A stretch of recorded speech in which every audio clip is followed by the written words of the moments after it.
Olá, tudo bem? Seja muito bem-vindo, muito bem-vinda a mais um episódio do podcast Estudos Dizem, como sempre, trazendo nomes de referência em temas de extrema relevância. Hoje nós vamos falar sobre empreendedorismo, neuroinovação, nós vamos passar por neuroeconomia, um monte de assuntos aqui. Eu tenho a honra de receber aqui no podcast Estudos Dizem o professor José Chavaglia. Eu vou te apresentar formalmente, mas eu quero primeiro te agradecer. Primeiro, professor, obrigado pelo teu tempo, obrigado por ter disponibilizado o teu tempo e teu conhecimento aqui para toda a turma durante esse episódio. Obrigado, cara. Professor Márcio, eu que agradeço. Pode ter certeza que estou muito feliz com esse convite, né? De poder falar um pouco de pesquisa, né? A gente vai falar bastante de pesquisa, mas também de falar um pouco da minha área, né? Específica, do inovação, empreendedorismo. Algo que eu tenho trabalhado há muito tempo. Obrigado. Show de bola. Obrigado, professor. E agora, para você, né, que ainda não conhece o professor, eu quero apresentar ele formalmente aqui. José Chavaglia Neto, né? Preciso de cola, obviamente, né? É professor, consultor de empresas, palestrante, autor do livro Neuroinovação, né? Esse aí eu ainda não tenho, eu vou ter que ir à caça dele, né? Aula em diversas instituições, né? Professor da Florida Christian University, FGV, na Fundace, enfim, professor de diversas instituições aqui. E, cara, ele vai dividir um pouco do seu conhecimento conosco sobre empreendedorismo, neuroinovação, como eu já falei anteriormente. Mas antes da gente entrar nesse tema, eu quero perguntar, professor, cara, hoje você é essa pessoa referente na sua área, mas, né, não nasceu assim. Eu quero conhecer um pouco da tua história, que o pessoal também conheça. Cara, de onde veio o professor? Você foi um executivo que foi estudando, ou você era da área acadêmica e daí percebeu um gap na área corporativa e entrou com a ciência dentro do mundo dos negócios? Como que esses dois mundos, o mundo da ciência e o mundo dos negócios, se convergiram aí dentro da história da tua vida? Marcos, isso é até meio engraçado, porque eu queria ser jogador de futebol. Eu era goleiro de futsal, cara, e jogava bem. Recebi até um convite lá do amigo que jogava no Clube do Remo, lá no Pará, no futsal do Clube do Remo, e convidou, cara. E, infelizmente, eu tive um problema na visão, que o ceratocome, e acabou que não dava mais pra ser goleiro, né? Um goleiro sério fica muito complicado, então eu tive que estudar. Tinha que estudar um assunto. Eu gostava muito de história. Tinha que estudar. Então, eu gostava muito de história e fiz o curso de economia lá na Universidade da Amazônia.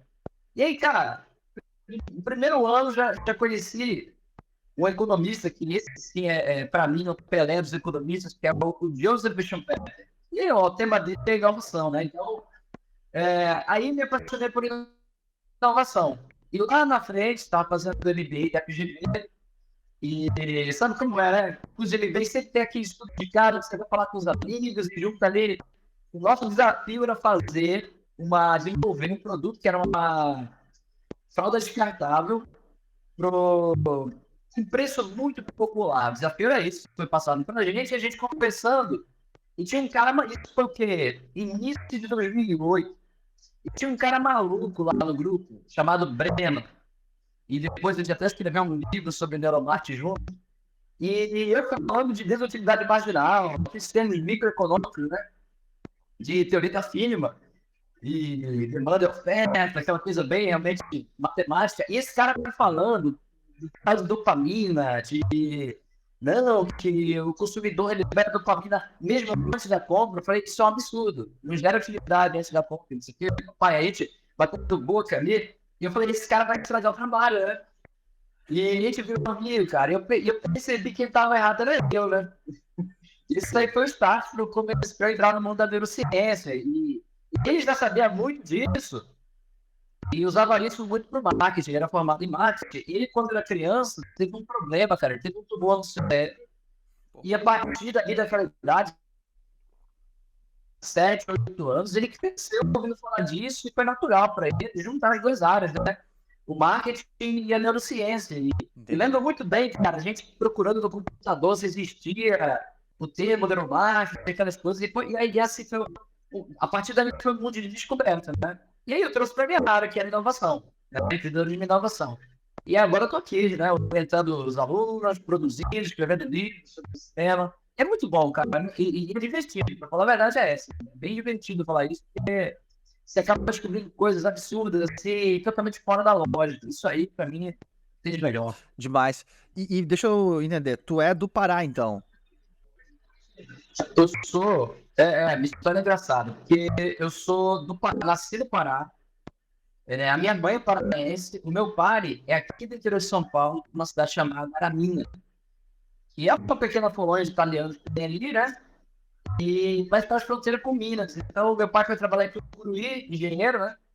Ele foi o diretor lá da Eletronorte durante muito tempo, mais de 5 anos, e nasci no Pará, cresci lá. Pode ver meu sotaque aqui, meu arrastado, né?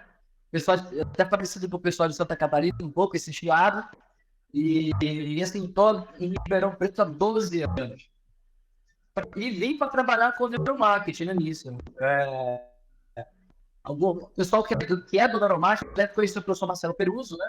Ele foi meu professor da FGV e me convidou para a gente tocar esse projeto de desenvolver o neuromarketing do Brasil. E a gente fez, cara, sim.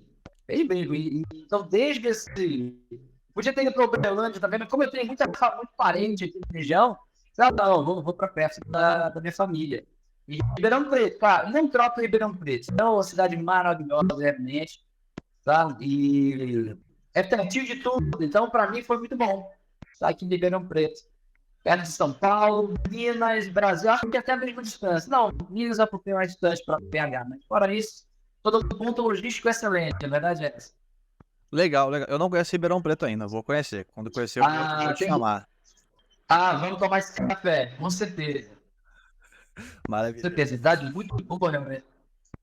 Talvez eu leve o chimarrão, né, cara? Porque eu tô sempre com ele do lado. Cara, então, tudo bem, traz o chimarrão. Eu não sou lá um adepto do açaí, mas eu vou providenciar um também.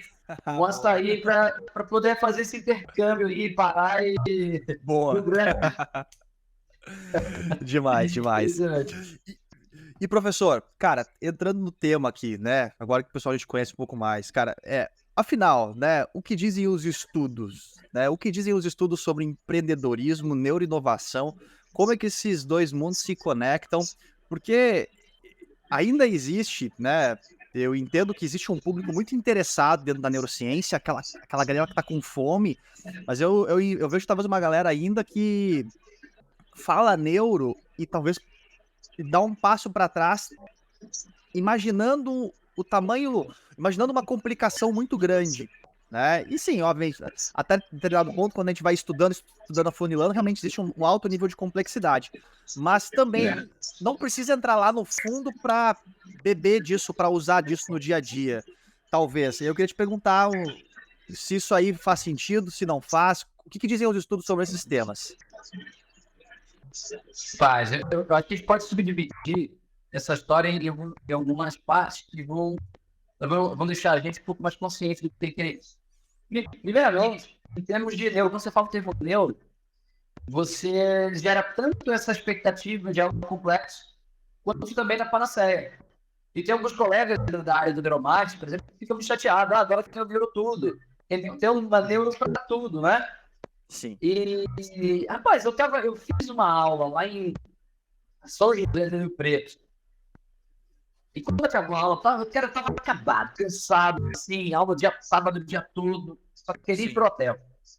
E aí eu dividi, né, a PGV com a gente nos professores, aí peguei carona pra professora da Cibasco. Ela é uma lenda do marketing, escreve livros aí, quando eu tava na barriga da minha mãe, ela já era uma referência. Tá? E a professora da Cibasco, inclusive, escreveu aquele livrinho azul da FGV lá, que serve dos MBAs, ela escreveu livros. E ela falou, Chavalha, tu é do neuromarketing, né? Eu falei assim, ela falou assim, olha, tudo vai ser marketing. Então, por mais que a gente tenha, ou seja, a primeira divisão, a gente tem aí o termo neuromarketing, a gente tem que lembrar também, e aí eu vou pegar um exemplo da minha área, né, economia, que a estatística já chegou na economia, que a matemática já chegou na economia, e outras áreas que elas contribuíram para a economia, elas chegaram a me arrebentar. Na época chamou muita atenção, economia matemática, não sei o quê, mas a economia, certo? Então, o neuro é um upgrade, cara. Não tem como falar de comportamento humano sem neuro. Então, daqui para frente, você não vai mais falar neuromarketing, neuro que. Cara, se não tiver neuro, não tem cabimento nenhum se você prestar atenção no que eu estou falando. Porque o produto está sendo atualizado, é uma área que você pode até complementar. Eu vou falar de pesquisa de questionário, você pode até complementar, né? Perguntando para as pessoas, entrevistando, pode. Agora, se você quiser saber realmente as informações, você vai ter que usar técnicas de mensuração fisiológica, né? Você vai saber se a pupila dilatou, se está suando, né? Se um músculo mexeu em demasia e gerou um domínio de uma emoção, uma valência de uma emoção ou não. Então, essa é a primeira divisão. Eu acho que a outra é assim, nessa área, especificamente falando de inovação e empreendedorismo, a gente tem um avanço tanto acadêmico quanto de mercado. Ou seja, ao mesmo tempo que a gente está desenvolvendo estudos ali subsidiarianos, né? Ou até mesmo na área de empreendedorismo, né? Você tem uma galera que está trabalhando isso no interior das empresas, que também está desenvolvendo e está evoluindo. Isso é bem interessante. E aí você pode ver algumas instituições, por exemplo, o meu sogro trabalhava no Sebrae. E uma vez ele me deu de presente o material que ele recebeu para o Sebrae. Ela tem muita coisa do Schumpeter, por exemplo, de inovação raiz mesmo, né? Aquela coisa de... E o Schumpeter, ele é um cara bem, assim, eu não vou falar radical, mas ele deixa bem definido o que ele acha que não. E, por exemplo, para ele, só é um empreendedor que é inovador. Se você não é inovador, você é só empresário. Você não é empreendedor. E outra coisa, inovação para ele é sempre inovação disruptiva. Ele não nega, enxergar oportunidade, aproveitar o contato, isso não é inovação. Para ele, hoje a gente fala muito disso, né? Que aproveitar a oportunidade de inovação e todo mundo pode inovar. Olha, eu vou falar para vocês, a neurociência não diz isso. Inovação é fácil que milagre. Então, ao mesmo tempo que a gente tem esses avanços acadêmicos, a gente tem também empresas muito grandes e pequenas até desenvolvendo inovação. E você vê isso porque muitas ferramentas ficaram famosas, né? Quem que não conhece a inovação aberta? Quem que não conhece o design thinking, por exemplo, e outras ferramentas? Então, virou pop, né? Virou pop, inovação virou pop. E pegando esse gancho aqui, né, cara, dessas ferramentas que a gente tem hoje aqui, porque, cara, peguei uma frase aqui que eu já coloquei no meu vocabulário, né? Isso é uma das vantagens de ser o anfitrião do podcast que eu vou agregando ao convidado. Neuro é upgrade. Cara, destaquei aqui, né? Pra colocar no vocabulário aqui, porque não tem como falar de qualquer coisa que envolva a gente, e tudo envolve gente, sem considerar os aspectos que regem esse comportamento dessa gente, ou seja, nós. Se a gente tem esse conhecimento disponível, cara, eu não usar esse conhecimento versus quem tá usando, questão de competitividade, eu já dei quantos passos para trás aqui, né? Enfim, também não é um upgrade necessário, não é um upgrade opcional, vamos dizer assim, né? E, cara, e dessas ferramentas antigas, por exemplo, design thinking, cara, o que disso hoje sobrevive depois da neuroinovação, depois do upgrade? Né, cara? Pô, a divergência, convergência, duplo diamante, cara, faz sentido ainda? Não faz sentido? Pela neuroinovação, cara. Olha, assim, isso é uma coisa muito prática e que é um insight que eu tirei não das minhas pesquisas, na minha convivência com os alunos da FGV, porque eles são diretores de empresas, né? Grandes gerentes. Então, a gente acaba conversando na hora do café, informalmente. E uma coisa que eu falo para eles, né? Quando eles me perguntam isso, e eu conto uma história de um coordenador de Stanford. O cara era coordenador lá do... Eu não sei o que, Adams, o nome dele. Tem um livro de desenvolvimento de produto sensacional. Eu fiquei curioso porque eu fui fazer um curso lá na Stanford. E aí, pô, cara, conheci a cultura, né? Stanford, por exemplo, a gente compara, passar um MIT é a melhor universidade de inovação. Não é. Stanford tem inovação, é um assunto da economia, não só da engenharia, né? Então, esse sujeito que desenvolveu essa pegada de Stanford de inovação, ele falou uma coisa legal, que olha, o trator do meu pai, ele soltava óleo, aquecia, às vezes ele voltava para trás quase que matando ele, mas eu nunca vi ele falar assim, olha, vou largar esse trator e vou voltar a usar cavalo. Nunca. Então, para essas ferramentas, e entre outros, né, a ferramenta padrão hoje é o Design Thinking, né? A maioria das empresas tem usado isso. Ela tem duas formas de ser trabalhada. Uma, você vai fazer a planilha tradicional, ela vai ter uma deficiência, e essa deficiência eu estendo mesmo para minha área, por exemplo, o pessoal da econometria, o pessoal do marketing digital, eles cometem exatamente o mesmo erro, tá? Por quê? Ao não inserir a neurociência, né, nessas análises, e todas as ferramentas têm um campinho, elas são caixas, né? Você coloca a informação lá. Então, toda a ferramentinha de projetos, ela tem espaço para se colocar neuro. Então, se ela vai ser útil ou não, depende realmente do analista, né? É que nem a história do martelo. Se você tem martelo, você pode fazer um monte de coisa. Né? Agora você tem uma ferramenta que é para desenvolver produto, outra ferramenta para gestão de pessoas, enfim. Você vai atualizar ela para a neurociência, né? Vai colocar uns insights lá de que, só para citar um exemplo, você tem uma situação de corredor, de escritório. Hoje o neurocientista sabe que o sujeito que menospreza alguém, faz bullying com alguém no corredor, o efeito disso no cérebro é o mesmo de um sopro no estômago. Né? E esse ponto. E alguém legal de seguir nessa área é o antigo reitor de Harvard, o professor Nick Norrell, é o cara que pesquisa nessa área, por exemplo, né? E, sabe, tem muita coisa nesse sentido que você tem que adaptar. Então, se essa informação já foi testada, inclusive, os caras tirando ali sangue, vendo o cérebro quase que em funcionamento, ou falar que a ressonância vem em tempo real, mas quase em tempo real, e a gente está vendo que os resultados desses libera cortisol, causa o estresse. Aí, quando a gente vai para a decisão em grupo, a gente vê que tem um impacto negativo, não tem que discutir, você está tendo uma informação. Agora, qual que é a minha ressalva, né? E aí sim, falando mais como pesquisador. Isso, Márcio, eu aprendi com meu pai, cara, que é engenheiro. Meu pai, ele testava tudo. Tudo ele submetia a experimento. Então, por mais que eu pegue uma pesquisa maravilhosa de Harvard, de ressonância magnética, e estou vendo que é um resultado científico, eu vou fazer um experimento aqui na minha empresa, na minha equipe. E quem está de parabéns em relação a isso são empresas gigantescas no mercado. Elas fazem exatamente isso. A Booking.com, a Coca-Cola, são empresas que fazem isso. Elas testam o conhecimento científico. Ah, mas eu usou o White Track e eu sei exatamente como mexer o olho. Mesmo assim. E ela testa sabendo o que pode mudar esse movimento, por exemplo. Então ela fica fazendo isso para poder até lá na frente fazer a previsão. E aí que eu falo que o pessoal do marketing digital, os econometristas, estão cometendo erro.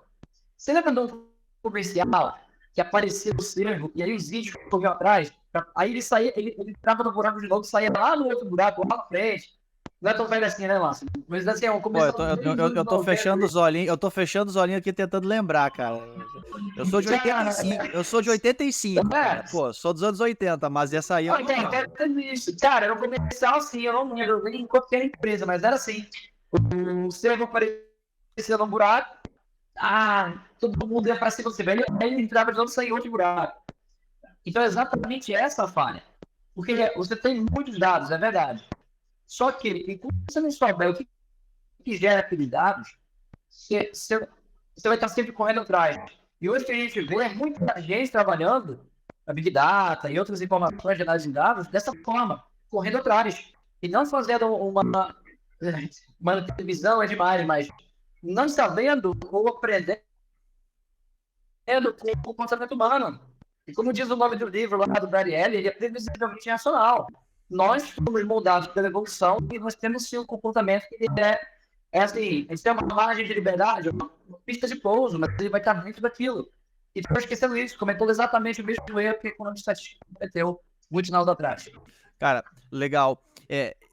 Pegando o gancho de pesquisa, cara, eu sou um estudioso, a minha área, né, eu caí na neurociência estudando felicidade, né, a minha área é estudar felicidade no trabalho, exclusivamente. Enfim, tem uma história aí por trás, mas enfim, eu caí na neurociência pesquisando isso. E o tal Ben-Shahar, que é aquele famoso professor de Harvard lá, que fez aquela turma, que teve mais de 1000 alunos, enfim, ele tem uma metáfora sobre essa pesquisa acadêmica e a do mundo real, num trocadilho, cara, que eu acho que se encaixa bem. Ele fala do research como a pesquisa e ele fala do me-search, né? Ele troca o re pelo me ali, dizendo que beleza, tem a pesquisa, tem o estudo, mas aí, obviamente, ele usa dentro do mundo da felicidade, mas eu acho que se encaixa dentro da tua fala, de que, cara, existe um estudo que diz que, sei lá, 80% das pessoas que fizeram, sei lá, um diarinho de gratidão lá, no final do dia ficaram mais felizes, tá? Beleza, só que eu preciso testar em mim isso, porque eu não sou uma pesquisa, então eu preciso testar dentro da minha realidade, porque eu posso estar dentro dos 20% que fizeram essa prática e não se sentiram mais felizes. Então, acho que tem muito como que tu disse ali, cara, que é o research, tem a pesquisa, mas testa dentro da tua cultura, testa dentro da tua empresa, testa dentro experimenta, né? Como tu falou, que o teu pai te ensinou. Eu achei que casou legal. E, cara, dentro de pesquisa, né? Neurociência, a gente tem a gente sabe hoje o quanto o resultado de uma pesquisa pode ser enviesado e pode ser atrapalhado pelas conformidades sociais, de algumas respostas e tudo mais. Eu queria te ouvir um pouco sobre isso e depois eu quero te perguntar sobre um post teu que eu vi hoje lá no LinkedIn. Que eu vou falar dele depois. Depois eu vou te perguntar ele, mas antes eu queria só que tu contextualizasse para a gente colocar todo mundo na sala na mesma página sobre os problemas que a gente tem em relação à pesquisa quando a gente só escuta a pessoa ou não pensa nas perguntas do questionário de uma forma que elimine ou tente eliminar o máximo possível de vieses. Eu queria te ouvir sobre isso. Legal. Primeiramente, eu não me considero um bom pesquisador. Eu sou um pesquisador bem esforçado, né? E, assim, dentro disso, cara, eu me esforço muito para eliminar esses erros. Mas mesmo assim, mesmo quanto pesquisador e quanto orientador, eu cometo vários erros, né? E a gente vai levando ali etapas da revisão, porque um artigo acadêmico você vai ter ali 3 revisores, 2 a 3 revisores, e às vezes você sai até humilhado, cara. Você sai assim, pai, eu vou abrir aqui uma Coca-Cola com gelo, pedindo uma pizza, porque hoje foi difícil. Então, o que eu vou falar é com base na minha experiência de pesquisador, né? E mais até do que um resultado. O que eu tenho, né? Fofoca acadêmica, o que eu tenho escutado? A gente vive uma crise de replicação. Então, você vê, inclusive na própria economia comportamental, dos estudos do Ariely, então é normal isso em vários, tá? Então, a gente tem uma crise de replicação. A gente tenta replicar o estudo do professor tal e na hora que a gente vai fazer aqui, o mundo bate. Aí o outro cara vai fazer lá em Porto Alegre e também o bate. Então, assim, chegou um ponto que eu comecei a fazer isso. Eu me apliquei algumas pesquisas de economia comportamental e, cara, essa tudo certo. Fiz uma de contexto, só que eu mudei. Era o dilema da saúde. Então, você mudava, tipo assim, você tem uma solução, que nessa solução A, você vai ter 200 pessoas salvas com a política adotada de saúde e 400 vão levar um farelo. E depois eles mudam. Se tomar essa decisão, você vai com certeza ferrar a vida de 400 pessoas. E ele muda, cara. Padramento. E eu fiz isso, cara, com o pessoal, assim, aluno de MBA top, e fiz isso com o pessoal de doutorado. Fiz isso também. Todos eles caíram no viés. E fiz também aquele teste da coragem, que o livrinho lá do Ariely, que ele pergunta o número dos RG, do RG e tal, né? Eu fiz também, cara, com 300 alunos, e, cara, bateu. Todo mundo cobrou no número final do RG. Era o chocolate da Líder, que eu botei, né? Na época eu não tinha no Brasil. Então eu falei, não posso. Não vou me inglesar, não vou botar chocolate que tem aqui. O chocolate que eu não tinha no Brasil, eu falei assim, vou botar esse Líder aqui. E depois, mais ou menos isso. Quem tinha um RG acima de 50, disse que estava disposto a pagar o valor máximo de R$26, se eu não me engano, pelo chocolate. Então, R$24. E quem não tinha um RG abaixo de 50, disse que ia pagar R$16. Então, olha só, né? A formulação do preço de mercado dançou. A lei de demanda e oferta dançou bem. Então, eu comecei a testar, brincar, né? E recomendo isso para os alunos, né? Que, cara, pega a pesquisa e replica, pô. Aí você já tá fazendo tanto tempo, você já tá acostumado. Aí quando te pedir alguma coisa pela consultoria ou uma tese que você vai fazer de mestrado, doutorado, você já tá treinado até, né? Eu acho que um dos textos vai ser maior, tem que falar de um pouco de estatística, até mais aprofundado, né? Mas isso já é muito bom. Aí, continuando, né, a resposta, a segunda parte da resposta, que é em relação a como eu enxergo. A, a, Não tô lembrando da segunda parte não, dela. a primeira, era entender essa questão dos vieses e como ele atrapalha. E depois eu ia te perguntar sobre o post que tu fez hoje, que eu não falei qual é, né? Que Não, é. beleza. Porque, assim, a gente tem uma certa dificuldade muitas vezes dentro da academia, que é um método, né? Ele eu acho que uma das. É a grande sacada, né? Se tu consegue enquadrar o teu experimento dentro de um método inteligente, que consegue extrair informações, né? Que, inteligentes também, obviamente, sendo redundante, cara, pô, tu tem ali um achado, né? E aí, cara, eu vi o teu post hoje é mais ou menos o seguinte, né? Mais ou menos não, é exatamente assim, né? Até mesmo os nossos sentimentos mais pessoais podem ser codificados e submetidos à análise estatística. E aí, a gente, ao mesmo tempo que. Por isso que eu quero te ouvir, porque eu entendo isso, mas eu queria ouvir para que o grande público pudesse acompanhar também, de que ao mesmo tempo que a gente pergunta as coisas e as respostas podem vir enviesadas e alteradas e tal, e por isso a gente não pode confiar muitas vezes nas respostas das pesquisas que a gente faz, tanto que essa é a grande vantagem do neuromarketing em relação ao marketing, né, quando a gente fala de pesquisa, né? Vai lá e pergunta: você quer comprar esse biquíni? Sim! E aí coloca o biquíni para venda e não vende. Pô, por quê? Né? Pô, a resposta teve algum problema, né, que não condizia com a realidade do desejo de compra daquele público. Beleza, ok. Aí, sabendo desses vieses, como a gente pode, né, transformar os sentimentos mais pessoais e codificar eles também a essa análise estatística? Como a gente faz isso hoje, né? Queria te ouvir. Primeiro, tem uma professora, ela foi uma professora do doutorado. Porque meu doutorado não era em economia, não tinha, na verdade, doutorado em economia. Então, e eu recebi uma bolsa para fazer o doutorado em métodos quantitativos da UFSCTEC. Eu terminei meu mestrado lá e aí o pessoal me convidou. Repete para mim, professor, por favor. Como é que é o nome? Instituto da Universidade de Lisboa, mas é conhecido como UFSCTEC. Tá, não, mas o nome do curso, A métodos quantitativos. Eu fiz Métodos doutorado em métodos quantitativos. quantitativos. Estatística aplicada à economia, vai. Tá. E lá, eu tive uma professora, o nome dela é Magalhães Rio.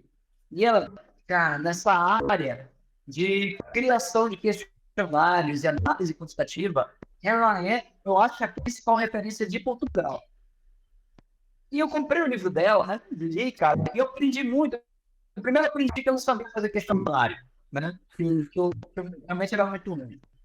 2, que, assim, quando você tem algo definido, por exemplo, o tamanho de uma árvore, a gente tem lá, o pessoal lá dos órgãos responsáveis definiram que a árvore ela tem uma altura tal, uma espessura tal, então você sabe que isso é uma árvore, certo? Então você vai quantificar em cima com base nessa categorização. Então, quando você tem a categorização, é tranquilo, cara. Você consegue trabalhar estatisticamente, tabelar e tudo mais, beleza. O que está acontecendo? Na neuroeconomia, quando você tem um estudo muito inovador, você não sabe categorizar. Sim. Então, a maior dificuldade hoje da inovação, e que assim, está acontecendo um monte de evolução de material, tecnologia, você tem a evolução da neurociência. Na verdade, pô, cara, a gente vai pesquisar, a gente não vai abrir o cérebro, né? Eu nem tenho capacidade para isso. Então, mas a gente vai tendo informações, e aí, lógico, os aparelhos, pô, uma vez eu analisei 15 segundos de um comercial da Apple, eu tive 215 observações, cara, para analisar estatisticamente. Então, lógico que o software já gera isso, né? Pra gente, essa informação. Mas depende muito da computação, né? Ou seja, ela categorizou. Mas quando você está fazendo uma coisa, e principalmente se acontece no doutorado, você vai poder uma coisa inédita, você tem que deixar muito bem definido o que é aquilo, para você poder mensurar. Então, nesse sentido, isso é a base para responder como que a gente pode mensurar tudo, inclusive os sentimentos? Você tem que categorizar. Então, se eu vou mensurar o sentimento com um questionário, por exemplo, que é o que se fazia até então, você tem que categorizar, né, o tipo de sentimento, o tipo de emoção, o que você está trabalhando. Você vai categorizar, definir muito bem, deixar isso explicadinho, porque o próximo pesquisador saiba o que ele está medindo.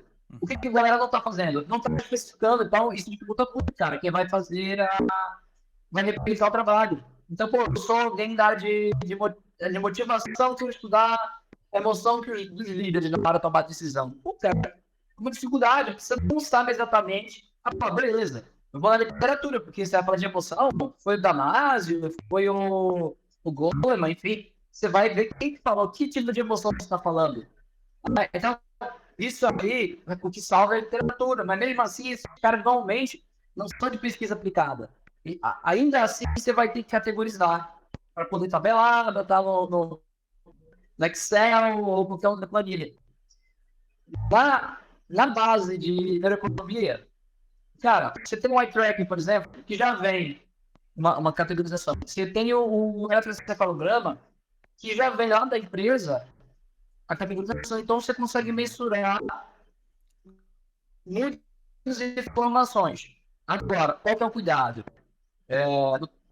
Isso aí, deu ao Peruso. O Peruso ensinou isso, né? O professor Marcelo Peruso, que, pô, ele montou o laboratório completo de neuromarketing, sim. Né? Foi uma escola para mim.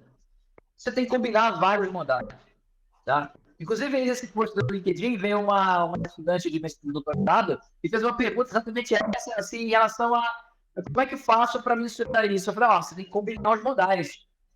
E aí tinha uma outra coisa, Márcio, que eu acho que é até mais do artista, do pesquisador, do que assim, do que daquela parte de metodologia. Cara, eu pesquiso o que eu gosto. Eu pesquiso o que eu gosto. Então tem coisas que eu acho chato pra caramba que eu não quero pesquisar. Eu quero pesquisar coisa legal, sabe? Mesmo que seja trabalhoso e difícil, mas eu quero pesquisar uma coisa que eu vou gostar e vou me divertir. Então, dentro disso, você vai ter alguns desafios. Porque, cara, eu estou orientando. Então, eu estou orientando uma tese do agronegócio, estou orientando uma tese de liderança e estou orientando uma tese também da área de agronegócio. Então, cara, eu não navego em todas essas praias. O que eu faço? Indico os caminhos, né? Esses alunos. E como que eu indico esse caminho? Pô, cara, você vai pegar isso que você está estudando, você vai definir onde você quer chegar, por isso que é legal você ter um objetivo, né? Mas esse objetivo, cara, você vai usar a criatividade, pô. E como você vai mensurar isso, eu acho que você não tem que excluir nenhuma ferramenta ou outra. Você pode usar o questionário para usar o teste de eye tracking, por exemplo. Pronto que você olhou, ele vai falar, ele vai para cá, para cá. Na hora do teste, você vai ver se tem sentido ou não. Agronegócio. Pô, a gente vai pegar informações secundárias. Você tem pesquisadores fenomenais, por exemplo, e aí, assim, né, duas áreas que se destacaram ultimamente. Uma é a neuroeconomia, você já conhece. A outra é a geometria fractal, cara. Eles chegaram num resultado tão bom quanto o nosso, e os caras nunca abriram o cérebro, nunca falaram de fluxo sanguíneo. Não. Eles pegavam muitos dados e trabalhavam de forma que quem fez isso foi o Benoit Mandelbrot, que é um matemático que foi contratado pelo IBM. IBM tinha do mercado, cara. O cara era muito bom. Então a gente chegou em resultados parecidos. E eles só usavam dados secundários, pô. E o governo publica que os órgãos publicam. Então, olha só como a gente não pode se fechar para um modal. Você tem que fazer, você tem que combinar essas. Então, a minha dica para a galera é exatamente essa. Né? Você vai mensurar, primeiro, como você quiser. Às vezes a tua empresa, não, olha, vamos fazer, eu quero um projeto barato. Não temos recurso. Você vai fazer o melhor que você pode, não é isso? Você vai fazer o melhor que você pode. Eu não posso contratar, não posso fazer aí 300 mil para usar neuromarketing. Eu vou fazer entrevista, eu vou fazer questionário, eu vou usar dados secundários. Então, você vai trabalhar assim. E outra, pesquisa experimental, cara. É baratíssimo. Pesquisa experimental o teste AB e tal. Então, cara, isso depende de recursos de disponibilidade, do teu conhecimento, evidentemente, mas isso pode ser adaptado. Ah, vai ter uma doca melhor que o outro? Olha, sim, mas só que você tem que, primeiro, saber o objetivo. Às vezes, o objetivo é tão simples, você não precisa usar uma ressonância magnética. Você simplesmente vai lá saber, você quer saber o período de compra, você quer saber uma informação que ela é estatística, realmente, você vai mensurar o observado durante uma linha de tempo, acabou. Então, o cuidado é saber combinar esses modais e não excluir, vamos dizer, ou nenhum deles, não exclua. Faça o teste, comece a observar, conversar com a equipe, vendo que pode usar, não tem sentido usar na hora. Demais, cara. Pô, isso aqui ó, o podcast virou uma aula, gurizada. É isso aí. Espetáculo, cara. Tá, cara. Muito bom, cara. Pô, muito bom. Eu mesmo aprendendo bastante aqui. Eu tô com o LinkedIn aberto. Tá, deixa eu te falar. Eu já fiz muita cagada fazendo essas coisas, professor. Outro dia eu usei a teoria do Paul MacLean, num artigo quase ali, sabe? O cara me devolveu e falou, olha, isso aqui não se usa mais, cara. Você tem que pelo menos explicar que você colocou isso aqui. É uma lição de humildade, a verdade é essa. Porque a gente tende a se achar, né? Sim. Aí quando você vai ver, cara, e eu vi uma entrevista do Alex, ex-jogador, né, falando que ele se achava muito bom, que ele falou assim, pô, eu sou o melhor do mundo. Aí ele foi jogar, ele foi convocado para a seleção brasileira, quando era novinho. Chegou lá, tinha o Ronaldo Fenômeno. Aí ele falou, pô, eu sou o melhor do mundo, tem que trabalhar mais, né? Então é isso, cara. Você pode ter a tendência de se achar, inclusive isso é um viés, né? O viés do egocentrismo. E você tem que ser humilde o suficiente. Nem precisa nem ser humilde, só toma cuidado, cara, de fazer procedimentos de pesquisa e de testar. Senão você pode realmente passar vergonha depois, se achando, né? Deixando o cara e falar, ó, faltou isso bem e aconteceu lá comigo. Aconteceu lá comigo. Acho que o viés, cara, ele é uma... À medida que a gente vai estudando viés, acho que todo mundo já caiu em algum momento no viés do ponto cego, né? Aquele que acredita que não... Que eu não pego viés. Todo mundo cai no viés, menos eu, né? O viés mais comum de todos, né? E eu acho que ele acho que tu falou isso, né, cara? O viés, ele ensina a gente a humildade, assim, né? Quando a gente aprende a entrar no mundo deles, né? Entender, começa a perceber. Uma frase que eu uso sempre comigo, tentando vencer os viés no dia a dia eu estou disposto a estar errado. Eu fico repetindo isso pra mim. Tipo, eu tô fazendo isso. Tá, eu acredito que isso que eu tô fazendo é certo. Mas eu tô disposto a estar errado. O que eu não tô enxergando? Eu tento trazer esse pensamento. Obviamente, a gente cai no viés, erra, certa no meio do caminho. Mas eu tento trazer essa mentalidade pra conseguir lidar com os viés no dia a dia.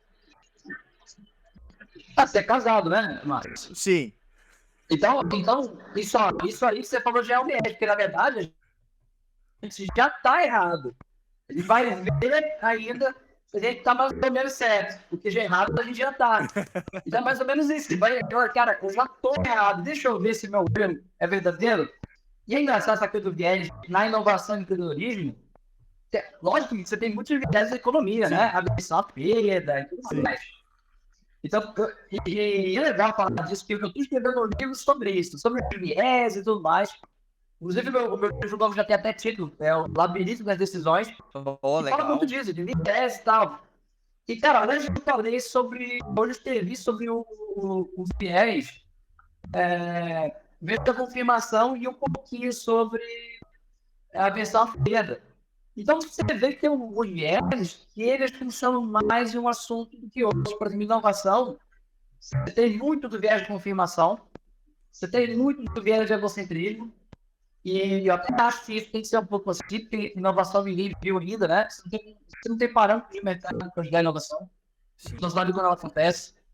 Então, cara, assim, tem viés específicos de inovação. Outra coisa que a gente já viu é que, e aí eu aconselho que leiam ali o capítulo que o professor Valeriano Arnal escreveu do livro de economia dele, e lá ele colocou um estudo, cara, que, pô, em alguns casos, não todos, quando você tem formação na área, você tem uma redução dos vieses, mas não é normal. Tá? Por exemplo, tem o Philip Tetlock, que escreveu aquele livro Super Previsores. Eu já conheci o trabalho dele, usei na minha tese de doutorado. E lá ele faz comparações entre economistas e outras pessoas para avaliar mercado. O economista ou perde ou empata. Ou empata. Nunca vem, é muito difícil. E o economista é uma mão de obra especializada, né? De analisar o futuro do mercado, é isso. É um economista. E ele pede jornalista, pede um monte de gente que não tem nada a ver com. Você vê que hoje todo mundo acha que entende economia, né? Então, Sim. Assim, vai ver ter razão, né? Porque no estudo, na prática, é preciso isso. O economista tem perdido nas avaliações de previsões. E, assim, são estudos diferentes, mas eles chegam numa mesma conclusão, porque ao mesmo tempo que o Tetlock identifica esse erro, ele vê que quando a gente expande um pouco o nosso campo de visão, se não é tão especialista, o desempenho melhora. E no caso do professor Varian Hall, ele mostra que, em alguns casos, ter conhecimento sobre o viés e sobre por exemplo, ancoragem. Cara, ancoragem você não vê, cara. Você não vê. Mesmo especialista, então que ela tem a ver com sentimento. Eu posso não cair na ancoragem na compra de um arroz no supermercado. Mas na hora que eu entrar na livraria, eu vou cair, cara. Então, e ancoragem é assim. Só que outros vieses, e deixa eu ver se eu lembro o viés que ele citou, eu acho que ele citou o viés. Eu não lembro qual foi o viés que ele citou, mas ele mostrou, era um caso de estudo de nerd, e os caras viram que quando o viés acontecia e você era formado na área, você conseguia driblar o viés, entender que era um viés. Mas, cara, isso é muito raro. Você pega livro da Damasio, por exemplo, um neurocientista, ou então do Joseph Ledoux, que é, cara, eu acho que o melhor livro de emoções, mais sério, pelo menos, até hoje, é o dele. O cara falou, cara, é impossível. Esse negócio de controlar as emoções é quase impossível. Você já faz isso o dia inteiro. Por exemplo, eu hoje acordei, estou falando de especialista, né? Meu consultoria, eu tô pedindo a tua consultoria. Eu acordei, treinei, sabe? Tranquilão. Hoje tem jogo do Palmeiras. Nem falta nada. A minha felicidade não depende de mim hoje. Depende de 11 caras que estão lá em São Paulo. Então, olha só como. Acho que o Jonathan Dogs teria um pouco de razão ali para que o ambiente influencia. Não sei. Pô, total, né? Até só concatenando aqui, cara, quando a gente fala de felicidade, né, a gente tem as coisas que a gente consegue mexer e as coisas que a gente não consegue mexer, né? Isso é uma das coisas que das perguntas que eu mais recebo, né? Márcio, felicidade é uma escolha? É a pergunta que eu mais recebo, né? Fora isso, e se felicidade e dinheiro traz felicidade, né? Que é outra. Mas, cara, a felicidade, ela não é uma escolha, mas ela começa com uma escolha, né? Ela precisa de uma intenção por parte da pessoa que está dentro do ambiente. Mas, por exemplo, cara, a gente tá no melhor ambiente do mundo aqui, a gente tá feliz, eu internamente, tudo que eu posso fazer tá ao meu alcance, mas do nada, supomos que o Brasil entrou em guerra igual a Ucrânia. Tudo que eu tô fazendo é irrisório em relação ao... Porque o ambiente vai afetar a minha felicidade. Tudo bem, tem coisas que meu braço alcança, mas tem coisas... Bati no microfone. Tem coisas que meu braço alcança, mas tem coisas que não alcança, né? Então, tipo, tem coisas que são 11 jogadores que vão definir hoje à noite, né? E tem coisas que eu posso fazer que tá ao meu alcance. Ah, beleza, vou fazer o meu exercício, vou cuidar, vou tentar relaxar durante o dia. Mas, né, o ambiente, sim, ele influencia. É uma eterna jogada entre esses dois elementos aí. Cara, demais aqui, a gente já tá quase 40 minutos falando aqui, professor. Normalmente eu faço duas perguntas aqui, né? E que são o seguinte, cara. Eu vou primeiro te perguntar um estudo, né, para dividir com a galera. Tu acredita que as pessoas precisam saber que foi feito? Pô, ô Márcio, você precisa saber que o pesquisador tal juntou 300 pessoas numa salinha, fez isso, botou eles dentro da máquina de e o resultado dessa pesquisa foi esse, tá? Pode ser tanto relacionado com o nosso tema, quanto pode não ser. A intenção aqui, eu sempre falo que cada episódio do podcast é uma semente pra gente espalhar aí a ciência pelo mundo, né? Então, cara, esse estudo aí que eu tô perguntando é um estudo, cara, que tu entenda que é interessante, que é curioso, que vale a pena o pessoal saber. E depois eu vou te perguntar um outro que tu não gosta e que tu tem aversão, talvez pela distorção. Mas primeiro vamos pro que eu acho que o pessoal tem que saber. Beleza. Primeiro, eu vou falar, no primeiro caso, eu vou falar da área que eu estou pesquisando atualmente, que é uma pesquisa de inovação e viés da confirmação. E, inclusive, eu trabalhei nesse projeto com um professor lá de Évora, um economista de Évora, o professor José Antônio Felipe, que é do ISCTER, né, de Portugal, e o coordenador do Centro de Liderança da FGV, o professor Santana. Tá. E a gente passou, assim, teve um questionário do professor Sick, eu acho que ele é assunto de Harvard, nos tempos, não lembro. Mas ele sempre fez uma pesquisa com inovação e ele queria saber, ele mapeava qual que é o desafio da inovação. E eu criei lá um questionário no LinkedIn, só para saber, né, temperatura de como é que a galera estava achando. E vi, cara, que no LinkedIn, por exemplo, ninguém ligou muito para a dificuldade que é ter uma ideia inovadora. Subestimaram isso. Eu falei, pô, cara, que interessante, vou fazer pesquisa. Aí eu juntei essa galera aí e a gente fez a pesquisa. Foi publicado já, né? É exatamente esse o nome. É o mesmo de confirmação, a tomada de decisão e inovação. E lá, a gente fez de novo, né? A gente passou o questionário de novo e era assim, os caras foram lá e mais uma vez subestimaram, colocaram que ter ideias inovadoras não é um problema. Só que quando a gente vai para a neurociência, sabe? E aí a gente vai... O que é o processo de uma inovação? Que é quase uma tsunami cerebral.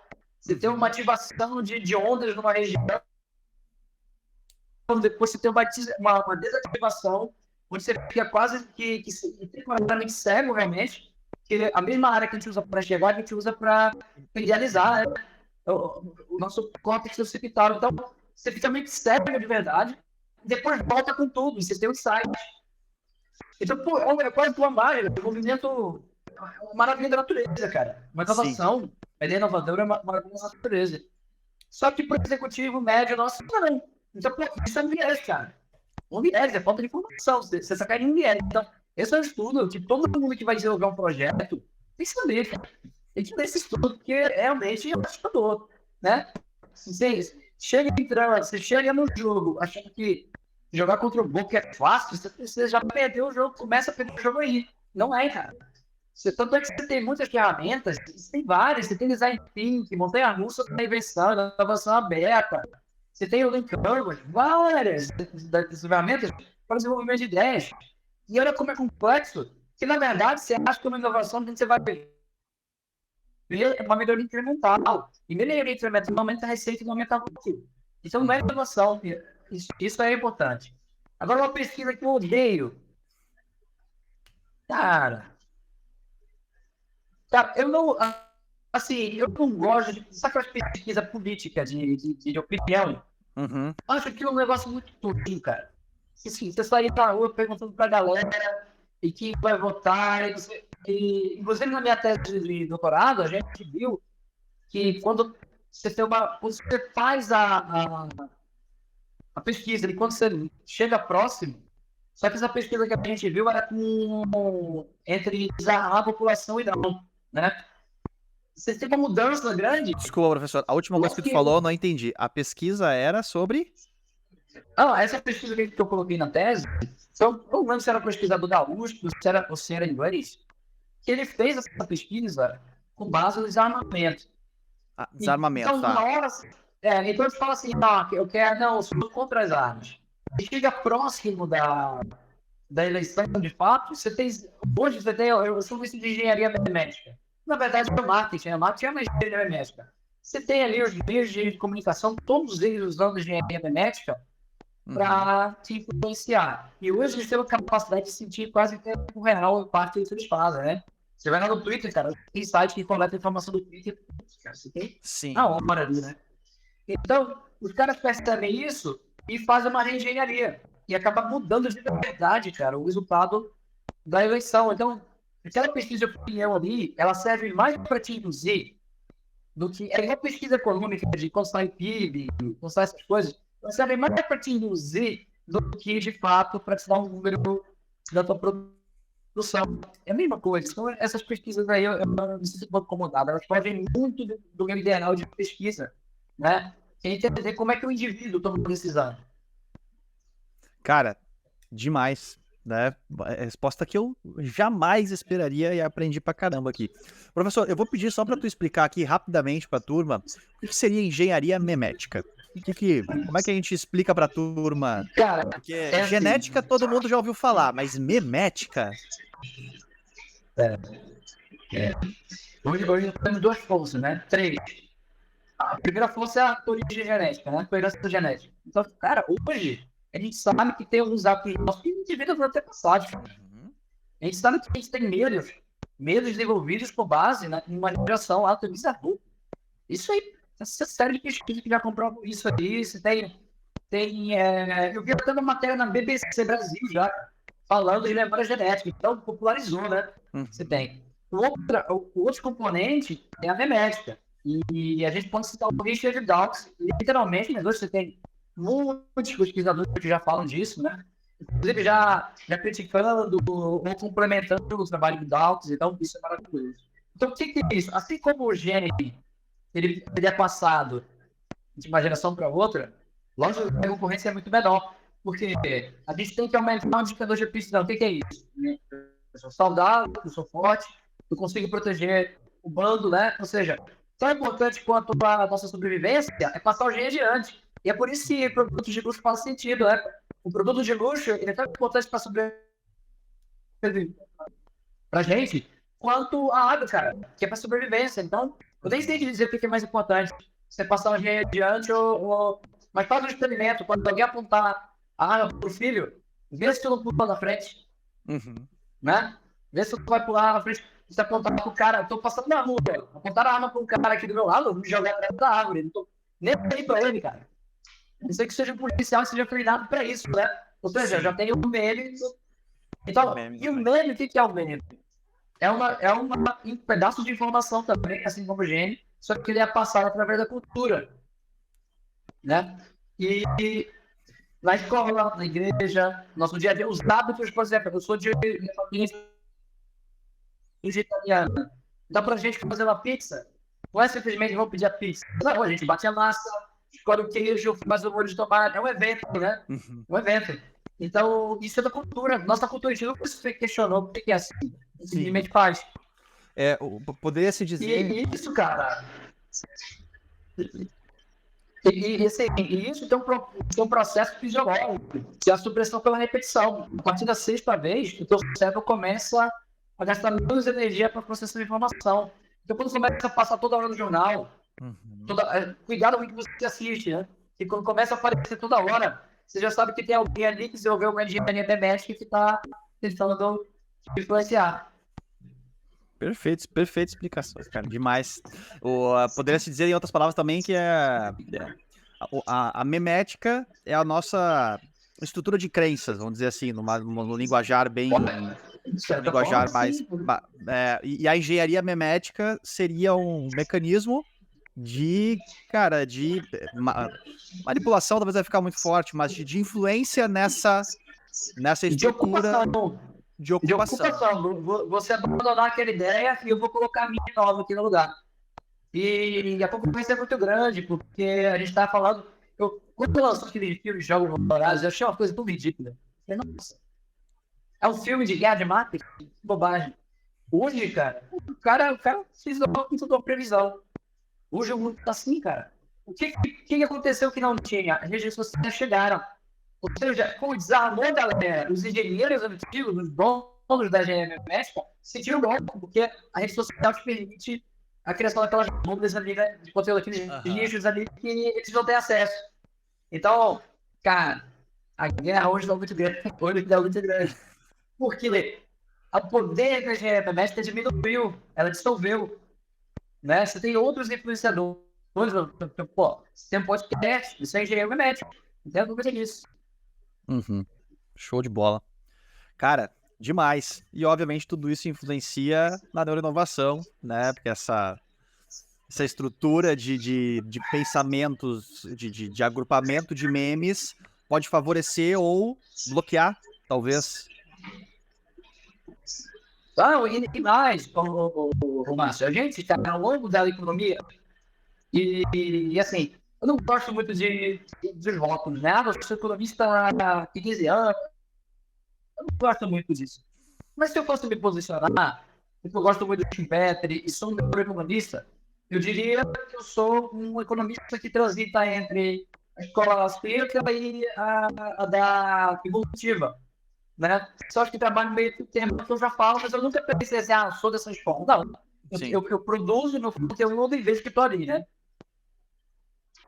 Então, para essa galera, a inovação, ela moveu a natureza sempre. O que move a natureza, essa evolução, e a economia também. O que move a economia, o que move os filhos, são as inovações. O governo é importante? Pô, cara, sempre é importante o governo. Uma estrutura de recursos naturais é importante? É importante. Mas o que vai fazer isso virar coisa boa na frente é inovação. E isso nasce no indivíduo, no empreendedor, não no governo. Você tem noção, até hoje, o único caso de governo inovador foi, assim, que ajudou, né? Foi o japonês. Democrático, os outros são autoritários, né? Então, olha que coisa interessante. O que gera inovação? O que gera riqueza? É inovação. Sempre foi, sempre será. Então, isso, cara, isso é um meme, não é? É um meme. Porque o cara levantar para querer fazer uma coisa que ninguém criou, isso não é ética, né? Pô, esse tipo de. Eu não gosto do termo mentalidade, mas esse tipo de vida, todo dia, eu digo no MBA, o funcionário agora tem que ter a cola texto de empresa. O que a empresa tem que fazer? Estratégias para que isso não aconteça no sentido negativo. Por exemplo, eu sou a GM, fiz isso. A GM, pô, uma empresa tradicional, né? A General Motors é uma empresa tradicional. Desculpa, a GM. General Electric. O que ela fez? Pô, tá tendo muita inovação. Cara, é um problema, porque o diretor ele quer que o negócio dure para sempre, né?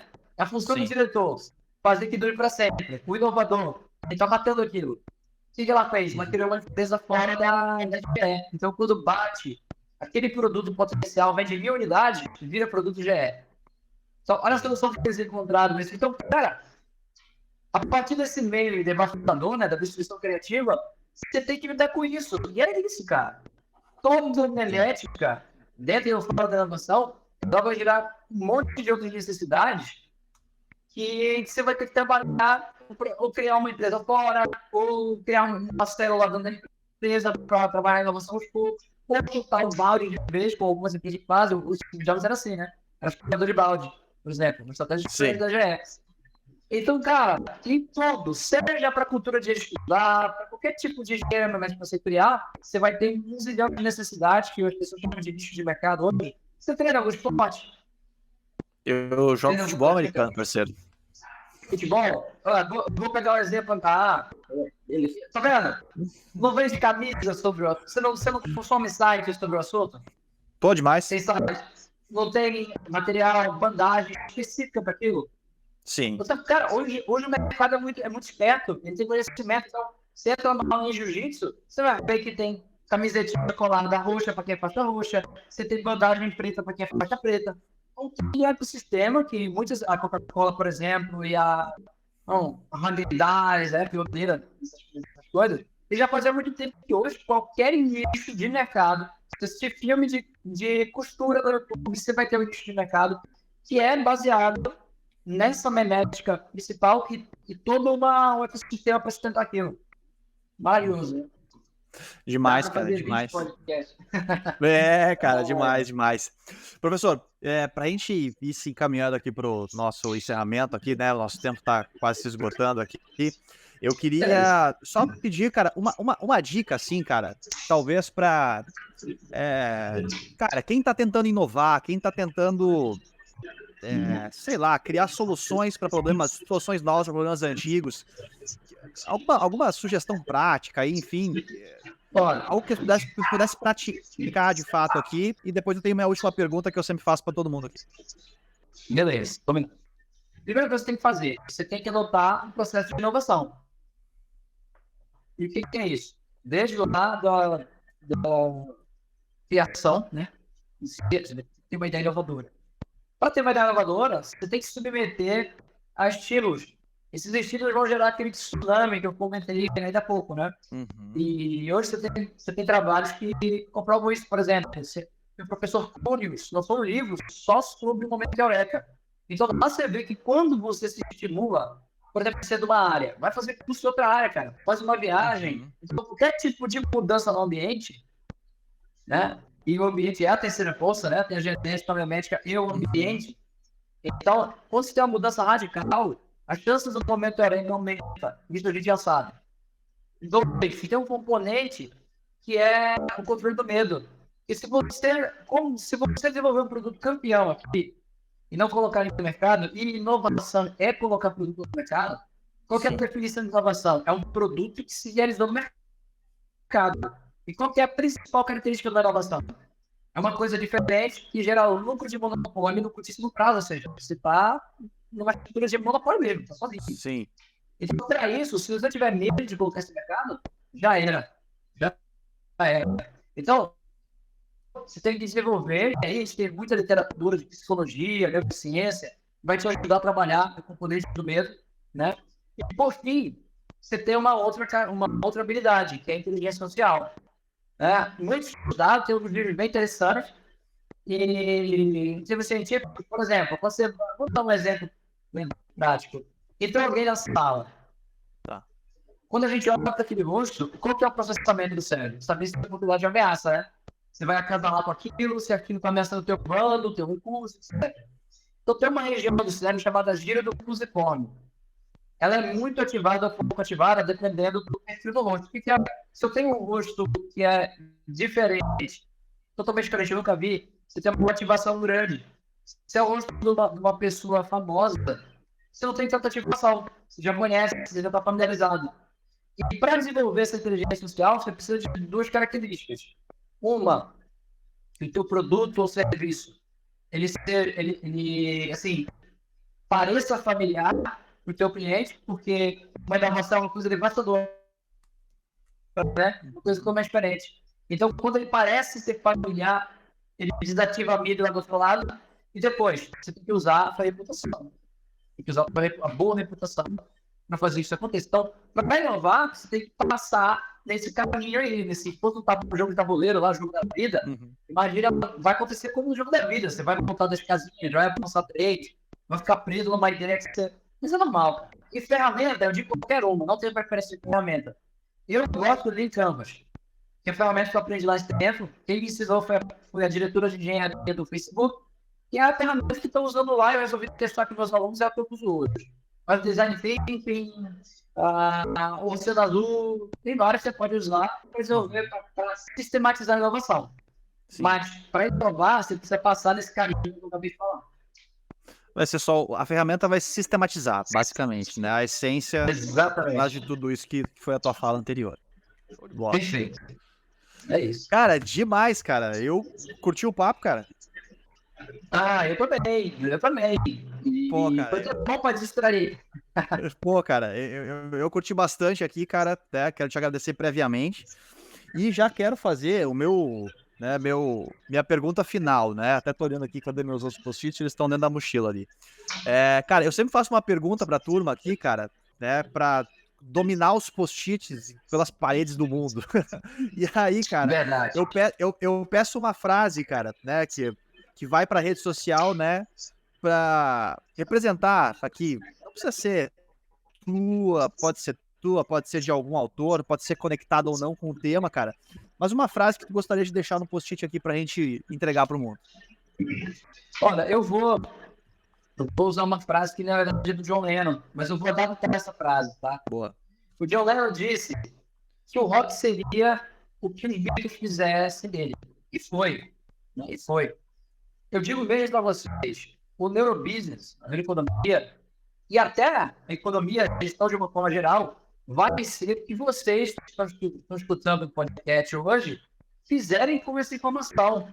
Então, assim, não é uma questão de uma frase motivacional, é um alerta realmente, porque isso vai exigir de vocês muito esforço, competência, esse desejo de inovar, essa cabeça para querer inovar. Isso tudo demanda um esforço gigantesco. Passar vergonha parecer que tá sozinho, até no mercado falando bobagem. Como eu fiquei, quando a gente começou esse negócio de dinheiro econômico em 2018, Peluso, o Pedro Camargo, o Zé, o Billy Nascimento lá na FPJ, a gente falava, o mercado olhava assim, do que esses caras estão falando. Teve que incluir também o professor Léo Caran, de Porto Alegre, falecido, o professor Léo Caran. O que esses caras estão falando? Então, ao mesmo tempo que eu estive lá e vi como acontece, eu falo para vocês. A economia, o neurobusiness vai ser o que vocês estão estudando agora fizerem. Então, fica no meu pedido, muita responsabilidade e raça, esforço para conseguir isso. Demais, demais. Cuidar muito bem dessa área, né, cara, para que ela não caia na vala comum que outras áreas caíram, né, cara. O coaching já caiu em descrédito, né, tem que cuidar muito bem para não o prefixo neuro cair na mesma vala, né, da banalidade. Acho que essa cara, tudo, até em site de Fórmula 1, você for entrar, você vai ter, né, filho, cientista sério, você vai ter o cientista da panaceia. É normal de tudo que faz sucesso, cara. Quando o rock and roll começou, já que eu dei o exemplo do rock, você teve o Chuck Berry, você teve os Beatles, você teve o Elvis, você teve muito cara bom. Você teve 1 trilhão de bandas ali que se chamavam de tudo, né? E quem vai ficar, quem vai ser lembrado lá na frente foi quem trabalhou direitinho. Quem foi responsável, quem fez o bom trabalho. Demais, demais. Professor, cara, obrigado demais. Agradeço Eu que agradeço. Em nome de toda a audiência aqui por ter dedicado esse tempo, tanto conhecimento dividido aqui. Tenho certeza que tem gente que vai ter que assistir 2 vezes aqui, porque tem bastante coisa aqui. Eu bati no microfone de novo, eu cheio de anotações aqui, como sempre, né? E quero só fazer, cara, um protocolo de rede social, porque eu tô nesse negócio aqui do podcast, mas, professor, eu sou ruim nesse negócio aqui ainda, porque eu me esqueci no começo do podcast, como ele vai pro YouTube, eu tinha que ter feito aquele negócio, se inscreva no canal, clica no sininho, compartilha, etc. E aí, cara, na metade dos podcasts, eu acho que eu fiz isso nos 3 podcasts no começo, o resto tudo eu esqueci. E agora eu tô lembrando do protocolo de rede social e tô pedindo para você que tá assistindo aí em casa, se você achou que o conteúdo é relevante, que você curta o vídeo, se ainda não é inscrito no canal, que se inscreva para que esse conteúdo ganhe relevância, alcance e consiga entregar valor para mais e mais pessoas. E que se você entendeu que tudo isso aqui tem algum sentido, que você possa dividir com quem possa se beneficiar desse conteúdo, viu? Protocolo de rede social garantido agora. Agora sim a gente pode encerrar o podcast aqui. Professor, obrigado mais uma vez. A você que está nos assistindo aqui. Se você está assistindo no Spotify aí em casa, em qualquer lugar, enfim, né? Você também pode avaliar o podcast com 5 estrelas. Então, se você está assistindo no Spotify, avalia lá o podcast com 5 estrelas, obviamente, se você está gostando, né? E aí a gente se encontra no podcast. Professor, gratidão, obrigado. É isso aí, galera. Até o próximo. Sim, obrigado, já falei. Muito obrigado e parabéns pelo projeto. Muito importante, espero que o pessoal de casa aí aproveite, né? Tudo que você está produzindo aí tá muito importante e legal, cara. Divertido de a gente participar e de ouvir. Que bom, cara, que bom. Vamos junto. Valeu, galera. Até o próximo.